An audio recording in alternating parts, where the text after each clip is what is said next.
Quiero hablar en este podcast, en este nuevo podcast, sobre los libros que he leído. Y me acuerdo que el primer o uno de los primeros libros que leí fue El Principito. Y yo creo que no fui el único. No fui el único que leyó ese libro en mi infancia. Porque siempre lo hacían leer en el colegio. La verdad es que El Principito no me gustó, pero para nada. Habían conceptos, habían algunas ideas raras en la historia, eh, que a mí a lo largo del tiempo me parecieron un poquito nostálgicas, por no decir un poquito más triste.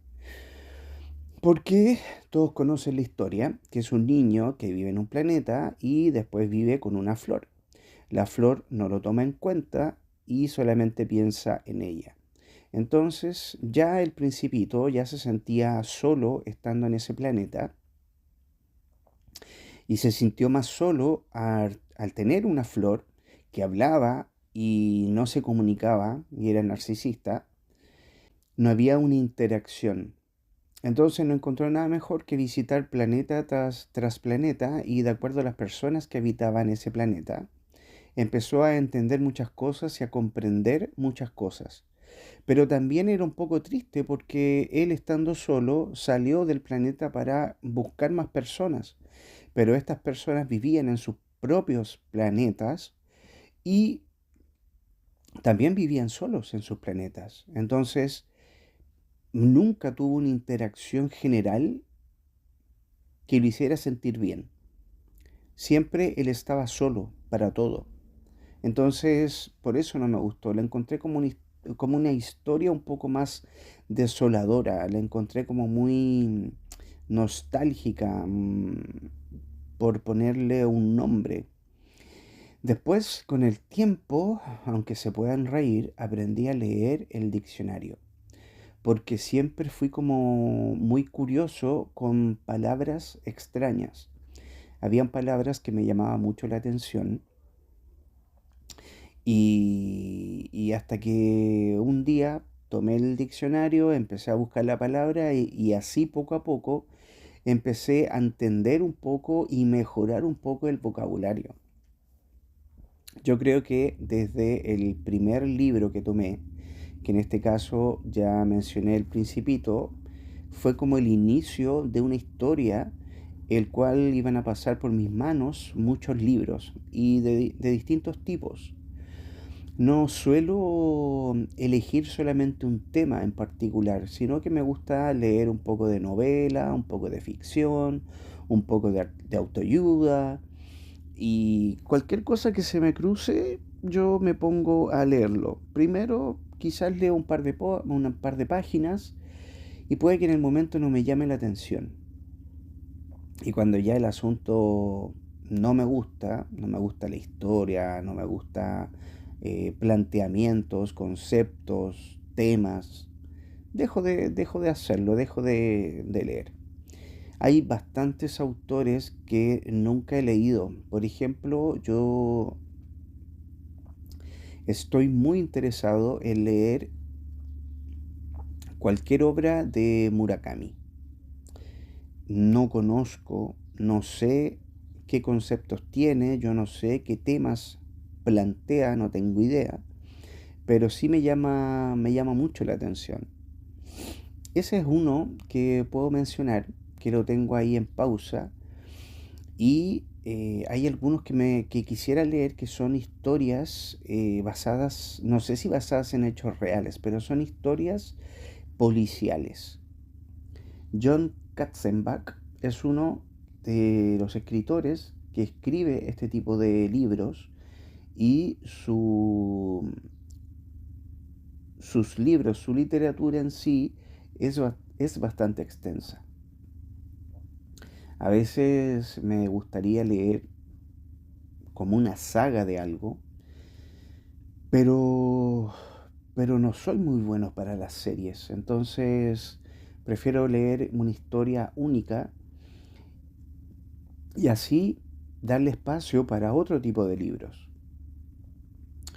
Para mí es un poco aburrido siempre leer un libro o leer un libro que tiene una saga y se basa obviamente en la primera parte y de la primera parte se va desarrollando, pero en esencia es un solo tema.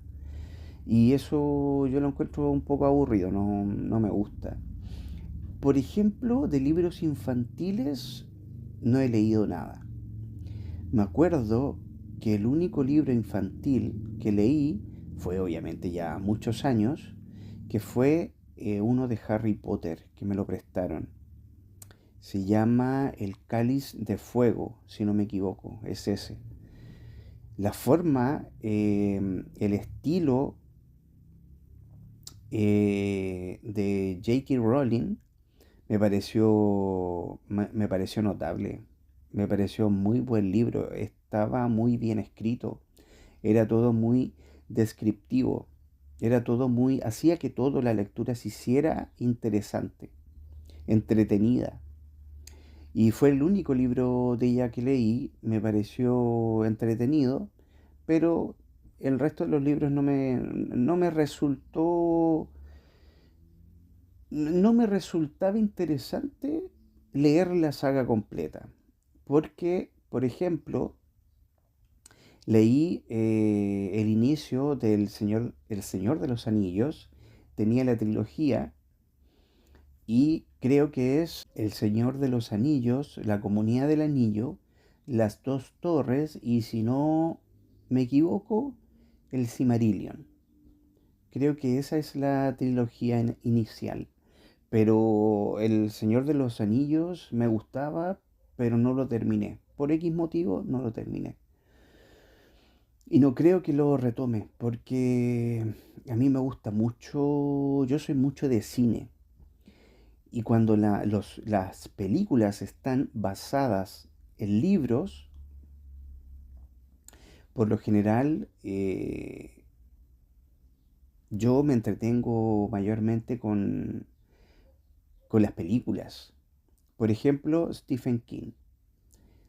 Es innegable que Stephen King es un escritor connotado que tiene muy buen prestigio, pero yo jamás nunca he leído nada de él, porque como se han hecho demasiadas películas basadas en sus libros, tanto cuentos, he hecho novelas, ya no es de mi interés leerlo porque es algo que yo ya sé la historia, la conozco, no, obviamente no voy a comparar una película con un libro.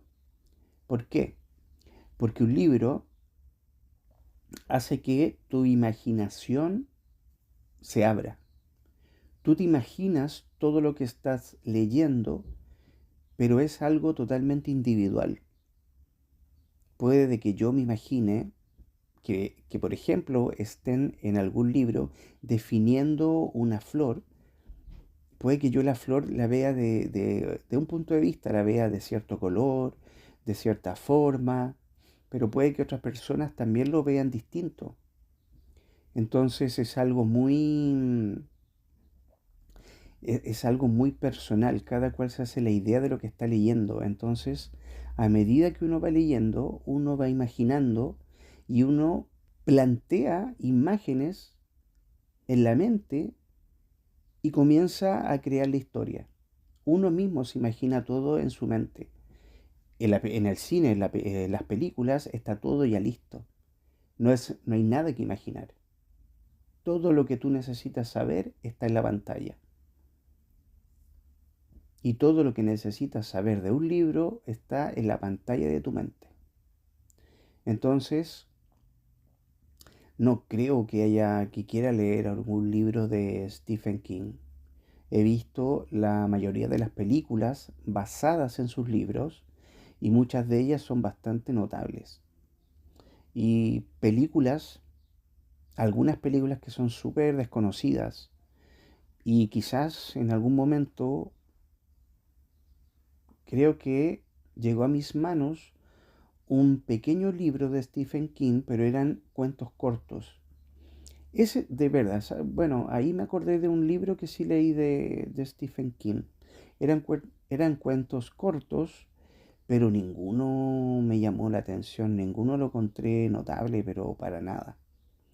Habían otros libros que son más de género también, del mismo estilo, terror, suspenso, y hay unos que es un libro de solo autores italianos. Y, y es basado, o sea, y está desarrollado en distintos cuentos. Y es bastante notable ese libro, es un libro que me prestaron y típico. Tú prestas un libro y no te lo devuelven. Y a la inversa, te prestan un libro y tú tampoco nunca lo devuelves. Puede que sea una ley universal que, que pueda marcar o que pueda definir cómo nosotros podemos adueñarnos de las cosas y por lo general cuando hay cosas que nos gustan. Porque es fácil, si te gusta un libro que te prestaron, devuélvelo y cómpratelo tú mismo. Pero es extraño, no siempre es así. ¿Por qué? Ni idea. ¿Por qué pasa eso? Lo ignoro absolutamente. Hay muchos libros que, por ejemplo, han llegado a mis manos y hay uno que es bastante interesante y lo escribió un periodista que no recuerdo, periodista chileno, no me acuerdo su nombre. Y el libro es una especie de raconto cuyo tema es Chile visto desde el punto de vista de Hollywood. Vale decir, actores nacionales que llegaron a estar en alguna película en Hollywood. Y son bastantes los actores nacionales que han estado a lo largo de la historia del cine nacional, que han trabajado, han actuado en cine norteamericano. Ese libro es bastante notable. Es un libro que también me lo prestaron y tampoco no lo devolví porque lo encontré una joya. Y bueno, uno de los motivos, debo ser honesto, uno de los motivos por el cual yo no devolví ese libro fue porque la persona que me lo prestó nunca más lo volví a ver. Entonces no tenía teléfono, no tenía nada como para devolver el libro, porque sí tenía intención de hacerlo. El asunto es que ese es un libro histórico, es un libro tipo muy documentado, real, y difícil que se los pueda recomendar porque son libros que ya no tienen ediciones. Dejaron de hacer ediciones de esos libros, sobre todo cuando son libros que no son conocidos. Los mundos de las personas, el mundo de los libros, eso quise decir, es súper interesante y es súper entretenido, sobre todo para las personas que hemos leído desde siempre. Si una persona que nunca ha leído, es muy probable que esa persona nunca lea, porque no está familiarizado, porque no tiene, no ha tenido como una especie como de cronología. ¿Por qué? Porque cuando a nosotros nos inician con el tema de la lectura, eso ocurre en el colegio. Pero no es que nosotros nos resulte entretenido leer, sino que es algo impuesto. Ya tenemos que leer, por ejemplo, El niño que enloqueció de amor. Por ejemplo, otro libro, etcétera, etcétera. Entonces son libros impuestos, no lo haces por gusto, no lo haces por diversión. Hay gente que le puede gustar y de ahí en adelante puede que nunca más deje de leer. Pero hay personas que simplemente no tienen ese interés. Es como una persona simplemente puede que no le interese ver cine, no le interese ir a distintos lugares, ya sea por diversión, etcétera. Es muy comprensible. Pero las personas que leemos, sobre todo, sobre todo en literatura ficción, somos como muy busquillas, digámoslo así, de siempre buscar un libro que sea mejor que el libro anterior,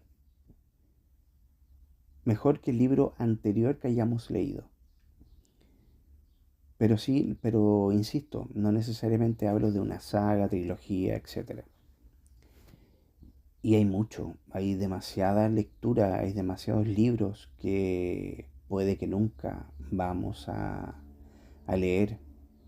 Puede que existan muchos libros que nos puedan llegar a gustar y son tantos que son libros que están como ocultos. El asunto es que también otra de las cosas que podemos encontrar en los libros, que de hecho me lo dijeron cuando chico, que uno, por ejemplo, aprende mejor a escribir,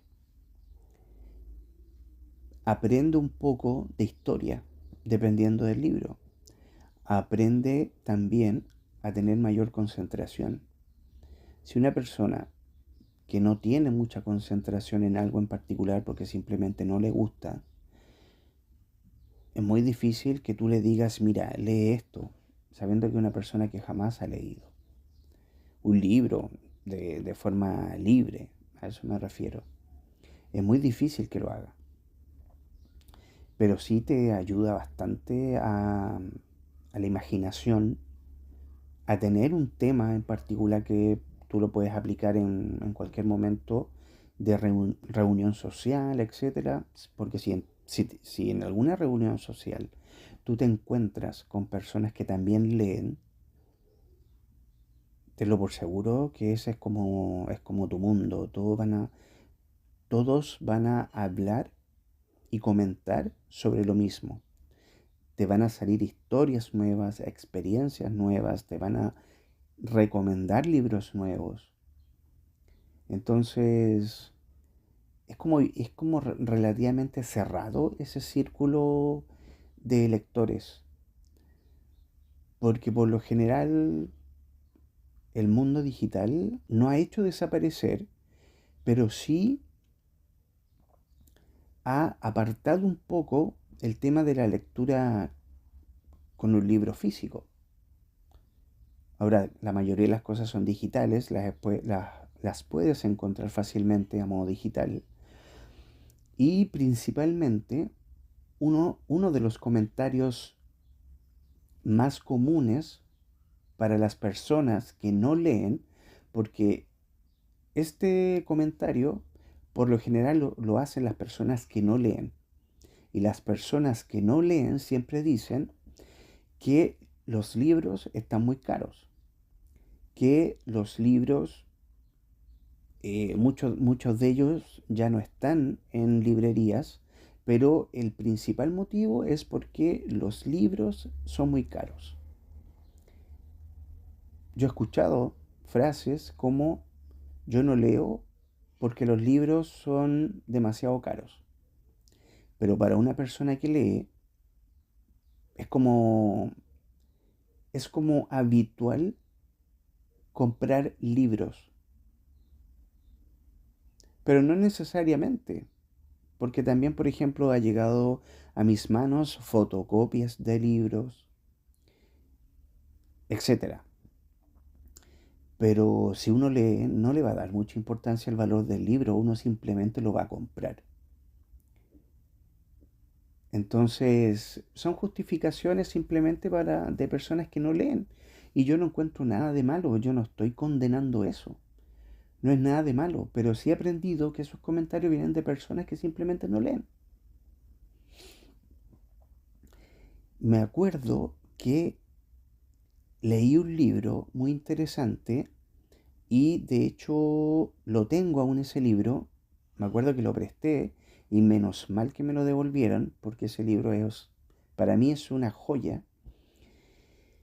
que se llama Estoy mucho mejor. Es un libro de un escritor francés y la historia de ese libro habla sobre los problemas que puede tener una persona y cómo esos problemas se presentan en el cuerpo. Entonces el personaje comienza a ir al doctor, al médico y siempre le cuenta, perdón, que tiene un problema, ya sea un dolor de cabeza, le duele la espalda, le duele cualquier parte del cuerpo. Él siempre decía que tenía un dolor físico. Entonces se comenzaba a hacer los chequeos típicos, pero con el tiempo los doctores no encontraron nada grave, no encontraron nada que fuese como justificable realizarse exámenes periódicos. Lo único que esta persona sí tenía era un ligero dolor en la espalda. Entonces, de ahí en adelante, hay otros personajes en el libro que le dan a entender que hay muchas cosas que nosotros las canalizamos en el cuerpo, problemas que las canalizamos en el cuerpo. El libro tiene también su parte comedia, es bastante divertido, no es un drama ni mucho menos, es muy divertido, es muy fácil de leer, pero habla sobre temas universales, porque ya es muy conocido de que alguien se sienta mal por estrés, siempre por situaciones externas, el cuerpo termina reaccionando. Entonces él poco a poco se empieza a dar cuenta que cada parte de su cuerpo tiene una distinta reacción de acuerdo al estrés que le produce la vida real.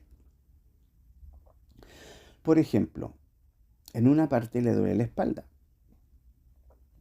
y él poco a poco va entendiendo que le duele la espalda porque ahí tiene como una tensión. Y esa tensión es la del simple hecho de poder ser capaz de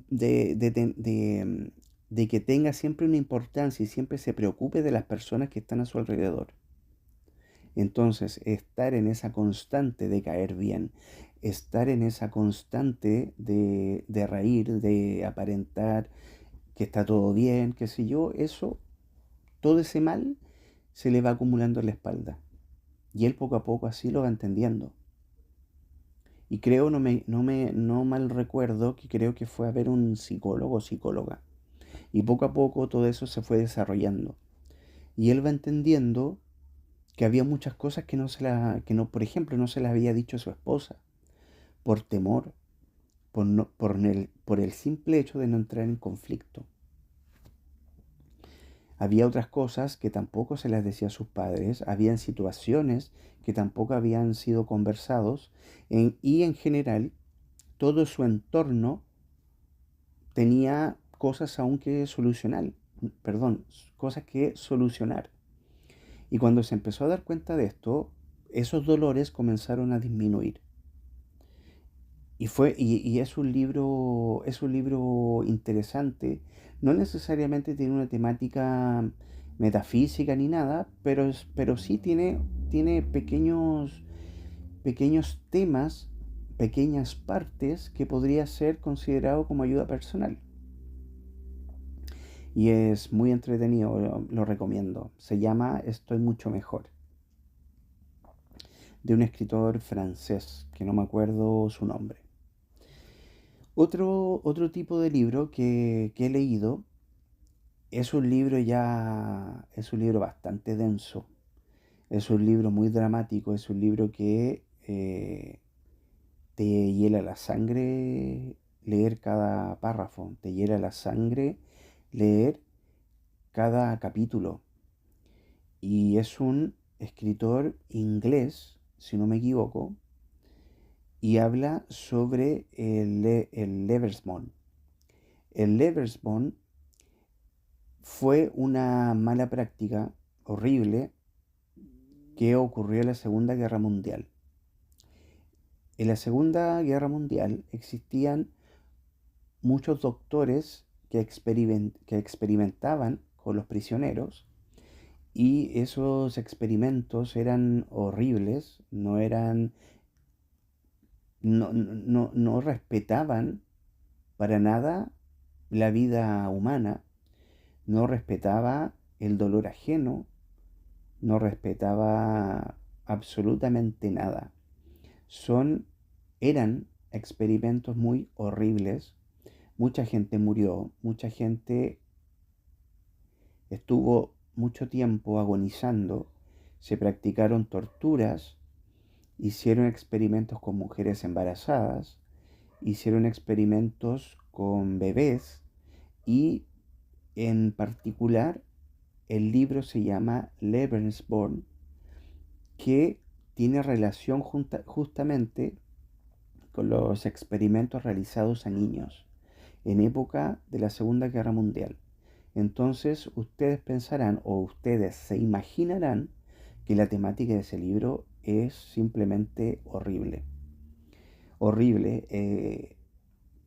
Está perfectamente escrito. Lamentablemente ese autor no es para nada conocido por estos lados, y sinceramente es una joya la forma en que escribe, es una joya la forma en que te hace entender conceptos, te hace reaccionar por lo que sienten los personajes, por lo que ocurre en situaciones que simplemente te hielan la sangre.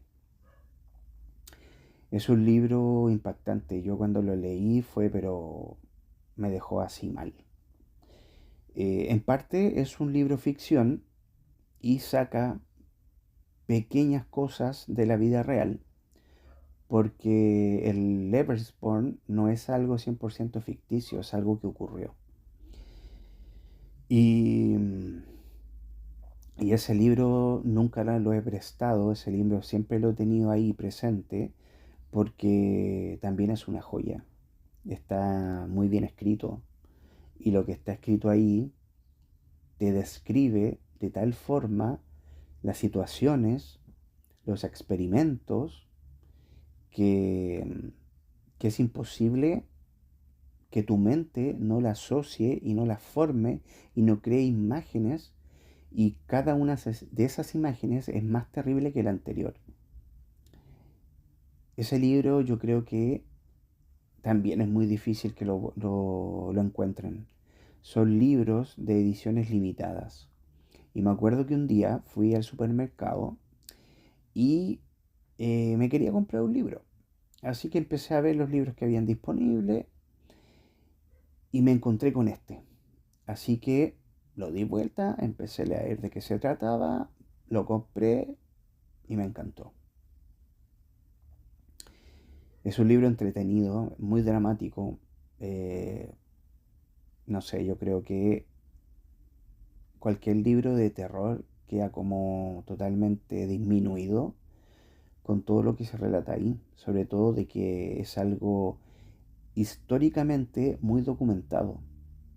Entonces es algo, es un dolor latente, que es como difícil de olvidar. Y de hecho, eso, ese dramatismo latente, con todo lo que documenta a lo largo de la historia humana, específicamente en ese tiempo, yo es algo que jamás, nunca se va a olvidar. Es algo que ya es parte de la historia de la vida humana. Y ese libro lo leí hace tiempo, lo tengo guardado también. Y ahí quedó. Y ahí va a quedar. El asunto es que yo por lo general no suelo leer libros nuevamente. Si yo ya leí este que le estoy mencionando, es como muy difícil que yo lo vuelva a leer. En algún momento sí me han dado ganas de hacerlo, pero es muy difícil de que yo lo haga. Con los libros que, que he tenido como mayor cercanía han sido con los libros de autoayuda. Me acuerdo que llegaron a mí muchos libros de autoayuda y simplemente yo no he comprado ninguno. Simplemente son libros, por ejemplo, que yo los encuentro en la mesa y lo dejo a alguien porque no eran míos y lo dejé y me llamó la atención y empecé a hojearlo hasta que lo terminé. Y, y todos entregan algo distinto, como una percepción distinta de la vida. Eh, no es que cambien tu forma de pensar, sino que de cierta forma te ayudan a modificar o a pensar cosas que tienen que ver con la vida y son cosas que se pueden poner a cabo, se pueden llevar a cabo, tú las puedes sacar de ese libro todas esas ideas y las puedes plasmar en tu vida cotidiana. Son cosas que no son inalcanzables. Me acuerdo que uno de los primeros libros que leí fue un autor que no sé si era chino, no me acuerdo. El autor se llama Lobsang Rampa. Sus historias tienen que ver con la metafísica y el mundo onírico y obviamente desde un punto de vista ficticio, pero entre comillas ficticio, porque por ejemplo este autor en algún momento dijo de que todos sus libros eran verdad. La única diferencia es que como te hablan de temas metafísicos, de historias, de cuentos monjes tibetanos, etcétera, que te hablaba, por ejemplo, de salir de tu cuerpo, él contaba que a través de la meditación salía de su cuerpo y su cuerpo entraba en otros cuerpos. Y y entre esos personajes, entre esos otros cuerpos, había una historia. Entonces todas estas historias las había sacado cuando él volvía a su cuerpo original. Es algo como muy difícil de creer, algo como muy difícil de entender, pero esa fue la explicación que daba. Y aquí estaba como casi toda la saga de Lobsang Rampa, porque tiene muchos libros. No sé si ese autor ya falleció, no lo sé, pero lo que sí sé es que ese autor ya no ha sacado más libros. Yo nunca he visto un libro nuevo de Lobsang Rampa. Uno de mis favoritos de Lobsang Rampa se llama El Ermitaño. El Ermitaño habla sobre un anciano ciego que va a meditar en las montañas y se encierra en una cueva, en una pequeña cueva, donde solamente está él y en algún momento le traen comida y él se inicia en su camino espiritual, en su camino hacia la meditación. Y el asunto es que pasa un tiempo y según relata esa historia, es que este protagonista en algún momento sale de la cueva, después de muchos años, sale de la cueva y él se pierde. Él relata, el personaje relata que va caminando cerca de un río, porque lo percibe, porque lo escucha, y también habla sobre el encuentro que tiene en un bosque con seres no humanos. Entonces, estos seres no humanos lo raptan y lo llevan no sé dónde, pero supuestamente como una nave espacial, una cosa así. Y le empiezan como a mostrar cosas del planeta Tierra, costumbres, lo bueno, lo malo. Y él cuenta de que él era ciego por lo general son ciegos muchos monjes que practican la meditación y se van a estas cuevas porque sus ojos ya no se acostumbran a la luz y muchos de ellos pierden la visión por eso. Entonces, esta persona, este anciano, este ermitaño, es raptado por estos seres y en algún momento después de un diálogo les dice que él quiere, si él los puede ver. Entonces uno de estos seres le dice que ellos pueden hacer que vea momentáneamente y a él lo conectan, le hacen una conexión, no sé si directamente de sus nervios oculares, no me acuerdo esa parte, y dice que de sus ojos sale una especie como de cable y ese cable está conectado a una pantalla de televisión y activan algo que él obviamente no sabe cómo definir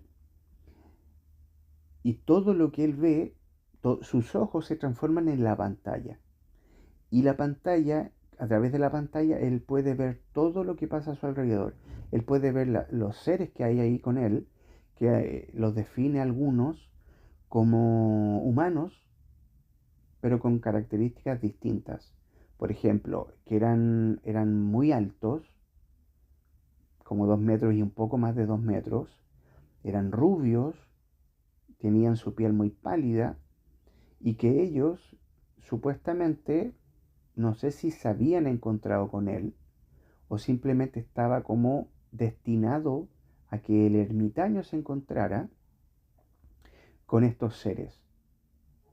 Y obviamente una enseñanza iba a trascender desde él. O sea, este ermitaño le iban a enseñar algo y él a alguien o en alguna situación le iba a enseñar lo aprendido por estos seres. No me acuerdo muy bien qué pasa más en la historia, pero ese es el inicio. Y en tono metafísico, obviamente su parte de ficción tiene cosas, pero tiene una forma de escribir que es que te entrega como una paz interior extraña. Es algo que no se puede entender. Tiene una forma de escribir entendible, no utiliza ni letras ni palabras extrañas ni nada, pero deja muy en claro cosas que también son complejas, pero esa complejidad la transforma en algo fácil de leer. Después de esto, no me acuerdo lo que más ocurre con el ermitaño, no me acuerdo si vuelve otra vez lo devuelven, digámoslo entre comillas, al planeta, porque no me acuerdo si salió del planeta y eso, no recuerdo. Pero en esencia, si lo encuentran por ahí, se los recomiendo. Es un libro maravilloso. El ermitaño de Lobsang Rampa. Los otros libros tampoco son malos. Yo creo que él no tiene ningún libro malo. Pero el que más me gustó a mí, con el que me quedé, y creo que es una edición, la edición que yo tengo creo que es del año 70, de los años 70, si no me equivoco. Y es una edición original de la época. Y yo lo guardo ahí, pero como oro. Ese libro nunca lo he prestado y nunca lo voy a hacer. Ese para mí es un libro esencial. Y dentro de esta temática, me acuerdo que también leí un libro que a lo mejor a muchos de ustedes puede que les resulte conocido. Ese libro se llama Ami, el niño de las estrellas. Ese libro también tiene un tono metafísico, pero visto desde el punto de vista infantil. Cuenta la historia de un chico que por X motivo tuvo una discusión con sus padres, no recuerdo bien, y este chico vive cerca de la playa. Entonces sale llorando de su casa, muy mal, muy triste, y llega a unos roqueríos y ahí se sienta y era una noche preciosa y un cielo muy estrellado y el chico ve que cae una estrella y le llama mucho la atención y queda mirando la estrella, pero él se llama, el motivo por el cual le llama la atención fue que esa estrella cayó directamente al mar. Y el chico se empezó como a extrañar porque esa luz quedó fija, flotando, y poco a poco empieza a ver como algo que se va acercando a él. Y a medida que se va acercando cada vez más, se da cuenta que es un niño el que viene nadando hacia él. Entonces, este niño le dice que es un niño de las estrellas. Se conocen, se comienzan a ser amigos. El niño obviamente no podía entender, no podía creer lo que estaba pasando y le empieza a dar distintas, el Ami, el nombre Ami se la dio justamente el niño, porque no sabía cómo llamarlo y el niño extraterrestre le dijo que no, que su nombre él no lo podía pronunciar, porque era un nombre distinto, era un nombre totalmente ajeno a su conocimiento y por eso, siendo humano, él no lo podía pronunciar. Y el niño le inventó el nombre de Ami, que viene de amigo. Y Ami comenzó a contarle historias de que él muchas veces, o ellos, no solamente él, muchas veces paseaban por el cielo a lo largo de todo el mundo y conocían cada una de las cosas humanas, cada una de las actitudes humanas, cada una de las cosas humanas que ocurrían, ya sea buenas o malas.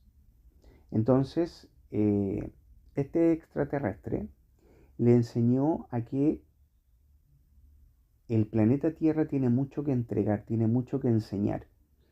Y él cuenta muchas cosas. Y me acuerdo que una de las cosas que relata fue que él menciona a John Lennon y le dice que el humano también es capaz de crear cosas hermosas. Por ejemplo, la música, Beethoven, Chopin. Y cuando habla de John Lennon, le dice que hay una canción que entre los extraterrestres es muy conocida y que es un himno a todo lo bueno que puede también ofrecer el humano. Y es Imagina. Entonces el extraterrestre le dice, mira, toda esta es la letra de esta canción y siempre relata la canción algo maravilloso, algo que tiene que ver con el amor interno y también el amor colectivo que podría hacer mejor el mundo. De eso habla la canción de John Lennon. Y ahí van pasando cosas y algunas de ellas ya no me acuerdo y creo que está la segunda parte, que tampoco me acuerdo si lo leí. Y hablando de este tema, como de, como de metafísica, como de ovnis, qué sé yo, también llegó a mis manos un libro que se llama El Triángulo de las Bermudas.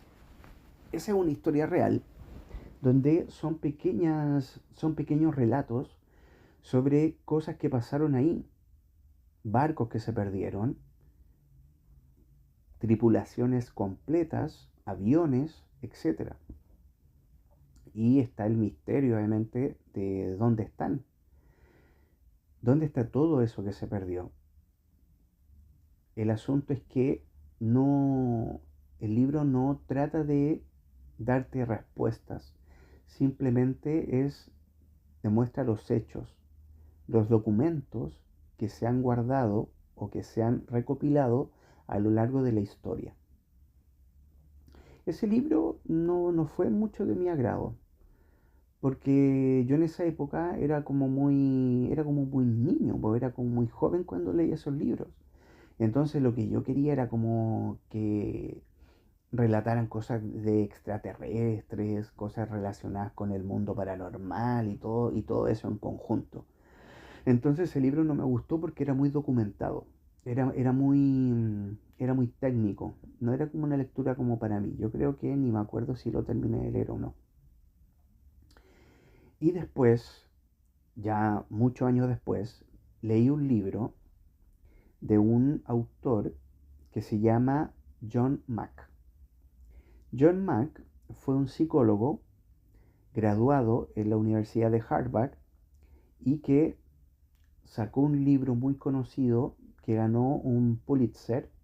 Él tiene muchos libros y es un psicólogo renombrado, es un psicólogo que tiene mucho prestigio, fue un psicólogo muy, muy valorado. El asunto es que él en algún momento se encontró con unas personas, o con una persona en particular, que le contó una historia totalmente distinta a lo que él estaba acostumbrado. El libro de Lawrence de Arabia, algo así se llamaba el libro. Y ese libro ganó un Pulitzer, ahí me acordé. El asunto es que esta persona se contactó con John Mack y empezó a contarle unas historias increíbles relacionadas con el tema ovni. Y él, obviamente que no le llamó la atención, lo dejó pasar, qué sé yo, pero sí escuchó lo que esa persona tenía que decir. Entonces, esta otra persona, que no me acuerdo cómo se llama, le comentó que él era un periodista que estudiaba estas cosas, pero de manera seria, y que él tenía bastantes personas que le habían entregado sus experiencias, todas relacionadas con el mundo de los ovnis. Y él quería saber si le interesaba poder juntarse con alguna de estas personas y realizarles un análisis para saber si ellos estaban locos. Esa era la temática inicial de uno de sus primeros libros. El asunto es que él ahí en un momento no le llamó mucho la atención, pero terminó accediendo. Lo encontró algo que fue como muy misterioso. Entonces él empezó a contactarse con todas estas personas y empezó a escuchar muchos relatos con mucho detalle y muchos de estos relatos tenían historias que eran bastante traumantes para las, no es la palabra las víctimas, pero sí para las personas que vivieron eso, tenían recuerdos que eran muy traumantes, era muy difícil volver a recordarlos. Todos habían quedado con una secuela negativa de todas esas experiencias. El asunto es que John Mack se empezó a sentir cada vez más atraído con este tema, pero él nunca dejó su esencia, que era su aporte psicológico, con todas estas historias, con todos estos documentos que se fueron presentando de a poco, y él en todos los casos, en todas esas personas que eran testigos, habían sido testigos de este tipo de experiencias relacionadas con ovnis, etcétera, no había ninguno que haya sacado una conclusión de que estaban locos. Ninguno tuvo un diagnóstico de locura. Entonces eso a él le llamó mucho la atención. Lamentablemente, muchas personas de la Universidad de Harvard lo trataron de ridiculizar. Le, Él tuvo muchos problemas por esto, le querían quitar la licencia, eh, hubo hubo mucha intención de desprestigiarlo, de tomarlo como una persona poco seria, que un psicólogo de su reputación no podía estar metido en temas como este. Entonces tuvo problemas muy serios con la Universidad de Harvard, donde también él era profesor. El asunto es que hay una historia en particular que es el de una experiencia de unos niños en un colegio que fue, que ocurrió en África. Los niños contaban de que estaban en el patio, estaban en su recreo, hacía mucho sol, y estaban en su recreo y dice que de repente empieza a bajar algo, ven como algo negro grande que desciende y se posa al medio del patio, que era un patio grande, inmenso, con muchos árboles. Y el asunto es que de ahí sale un ser que medía como 3 metros y todos los niños lo pudieron ver. Los niños lo describían como alguien alto, de ojos grandes y obviamente que se asustaron mucho por esa experiencia. Contaron también que de manera, de manera así, ¿cómo decirlo? De manera no verbal se comunicaron con estos seres, se comunicaron con estos niños y les dieron ideas, por ejemplo, de si tenían que cuidar el planeta, de, de que cosas muy graves nos iban a pasar si nosotros no éramos conscientes de lo que nos rodeaba, cosas de ese tipo. El asunto es que llamaron a John Mack para analizar, hacer un pequeño estudio a los relatos de estos niños y él después sacó una conclusión sobre eso. Y él después dijo de que los niños habían tenido una experiencia muy traumante que los había dejado muy mal, los había dejado muy marcados. Todos contaban lo mismo. Él entrevistó a todos los niños de manera separada y todos los niños contaban lo mismo, contaban cómo eran los seres, etcétera, etcétera. Pero la diferencia es que estos seres se comunicaron solamente, mentalmente, solamente con algunos niños, no con todos. Pero aún así, estos seres eran como imponentes y obviamente que a los niños les dio mucho miedo. Esa historia ocurrió en el sentido de que estuvo John Mack conversando con los niños, a eso me refiero, y esto está documentado. Hay unos videos en YouTube que ustedes lo pueden buscar y esos relatos de esos niños, de eso que ocurrió en África, está documentado. Hay unos videos que están como cortados, no sé, pero sí, los niños le cuentan a John Mack las experiencias que ellos tuvieron. Y esos videos se pueden encontrar incluso ahora en YouTube. Bueno, esos son una de los tipos de libros que han llegado a mis manos.